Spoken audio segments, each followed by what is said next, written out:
Welcome to Module 3. We all made it. I just want to go over what we're going to be talking about in this week's module. Talk a little bit about last week just to make sure everybody's okay.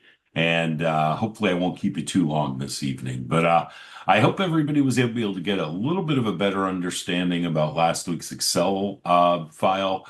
I sent out the solutions along with my notes of where I found the answer for each of those questions. Hopefully, you were able to review that.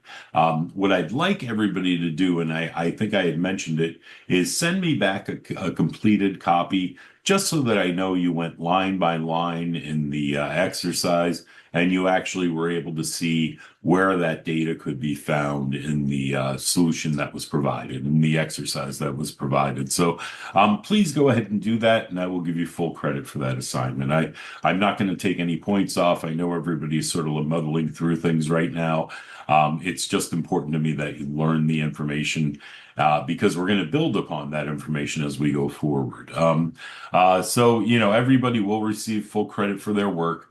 I won't deduct any points. Going forward, I would hope that you'll be able to pick up on things and work with Excel. If anybody is still having any trouble or feels a little bit confused about things, do reach out to me. My phone number is at the top of the syllabus. That's my cell phone. You can call or text me anytime. Just make sure when you leave a message that you let me know who you are, because I get hundreds of phone calls, texts, emails every day. And I just want to make sure that I don't miss your message. It's very important to me. We could always do a phone call if you're having trouble, or I also have a Zoom account. We can go on there and I could share my screen if there's something that we need to look at. Do make sure that if you're having any issues, reach out to me before it's a problem for you. But if it's time sensitive, make sure that you text me or call me, just so that I can get back to you quickly. Um, just so you know, and I think we talked about in the beginning, with late assignments, we have up until 1 week after the due date. I know for weeks 2 and 3, everything got mixed up, and like I said, I'm not holding anybody to those dates. But going forward, we do need to make sure that we're handing things in a timely fashion. If you don't hand something in, or if it's late, the zero does show up on the grades. And that really does have a negative impact. So if you're noticing that your grades are very low right now, really the only reason at this point is that I haven't received the submission, or if I received it, it hasn't been graded yet. As of this afternoon at like noon, I tried to have everything graded up to that point. So anything that was handed in this afternoon later or this evening, I'm hoping to get those done ASAP, probably tomorrow. And as you'll see, I was very generous with the grading. We'll probably get a little more stringent as we go forward. Again, in the beginning, I just want you to learn what it is. Make sure you understand the concepts. Make sure that you understand the mechanics around Excel, because all of that as we go forward is going to be important. As we go into Module 3, we're talking about the foundations of cost control. We talked about different steps, purchasing, receiving, storing, issuing. And we talk about the standards that we want to make sure that we follow, to make sure that, we're not losing product, we're getting the right product, and we're taking care of it once it's in our control. To ensure the operation buys the right product, the right quantity, quality, and price, we're going to establish standards for that. We're going to measure our performance. We're going to compare our results. We're going to take corrective action, that 4-step control process that we talk about in the book. And if you've been through some other classes, I know we talk about in ServSafe. I'm sure you've heard in other managerial courses or courses that have to do with management. That control process is very similar, where you're setting the standard, you're seeing how you're doing with it. You'll take a look at your results, and then you take corrective action, and you pretty much start all over again. I think that's a concept that's probably not new to you, but a concept that It's important when we're taking a look at this. We again want to set quality and standards. We want to have a method for non-perishables in terms of inventory, or I'm sorry, in terms of ordering and inventory. So you have your periodic order method where you're ordering at different intervals of time. Then there's the perpetual inventory method when you're ordering, when your stock falls down to a certain level and you keep it at sort of a par type of level with the perpetual inventory. Supplier selection is important. When we can, we want to try to centralize our purchasing. That helps to lower some costs and improve consistency, make sure that, we're serving the same product in all of our different locations. And then we have standing orders sometimes, it's convenient, but you take some risk there. You could overbuy, you could get poor quality control. So, every operation has to make their own decisions based upon what they have to work with in their own particular situation. So, and then we talk about receiving controls. We want to make sure that we have purchasing specs for each of our items. Sometimes they're very general. Sometimes it could get very detailed. You may want a 40-pound box of bananas that are a certain size. You may want them green if you need to store them for a while until you can serve them. You may want them ripened, so that you could serve them immediately to your guests. So, different details like that become very important.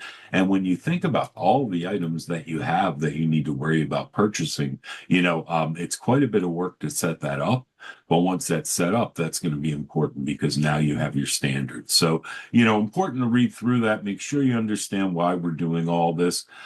Take a look at the equipment, the documents, what directs are, what stores are. Make sure that you have proper separation between those two so that you could have some good cost tracking. We want to take a look at storing and issuing controls. Take a look at 5 different areas in terms of storage standards. We take a look at the facility. What is the condition of the facility? What is the equipment that we have to work with? We take a look at the arrangement of foods, which becomes very important in terms of making sure that things are stored properly and also making sure that we can inventory them properly. Location and accessibility, and a lot of that goes along with security. Who's going to have a key for these storerooms? Who can we trust? How many people do we really want to have keys? Because, of course, the fewer the number of keys, whether that be a code or a card, the fewer the number, the lesser the chance of theft. So it gives you a better control of knowing who's going in that storeroom, who went in at what time, and if there's something missing, it makes it easier to track it back. And we always hope that it's something simple and very innocent, but unfortunately, we need to make sure that we're aware of what's going on because in this world, some folks can be dishonest. So we want to make sure that we're keeping an eye on that. Taking a look at some different best practices, in terms of maintaining good temperatures, cleanliness, using proper containers, making sure the shelving is appropriate, talking about rotating stock, FIFO, first in, first out, making sure that if we bought something 2 months ago, that's being used prior to the product that we're buying today. We want to make sure that we're using the older stock first. And we'll also not only do that for quality control, for food safety, but also to make sure that we have a good idea of our financials and that we're valuing the product in our inventory appropriately. And that's why we do that. We want to make sure, again, we're limiting access to the storage areas. That becomes very important, again, just in terms of security. Essentially, control starts with purchasing and then continues through receiving, storage, and issuing. So, each step builds accountability and it protects profit. And that's really what we want to do. Effective control systems balance cost efficiency, product quality, and operational consistency. So, in other words, these control systems, it helps you run a successful operation by controlling your costs, making sure you're serving the best quality to your customers, and then being consistent.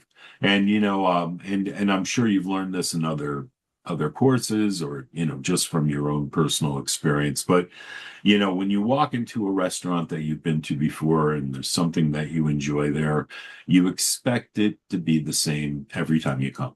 It's fine to have specials, do different things, but if Mom's Chili is on the menu and Mom's Chili is my favorite chili, and I go there and I travel a good distance or I go out of my way to go there because it's that good and it's not the same, there's a good chance I might not come back. I may come back one more time, and if it's not the same, I'm not coming back. I just realized that the operation isn't what it used to be. So that is the quickest way to lose customers is not by being not being consistent.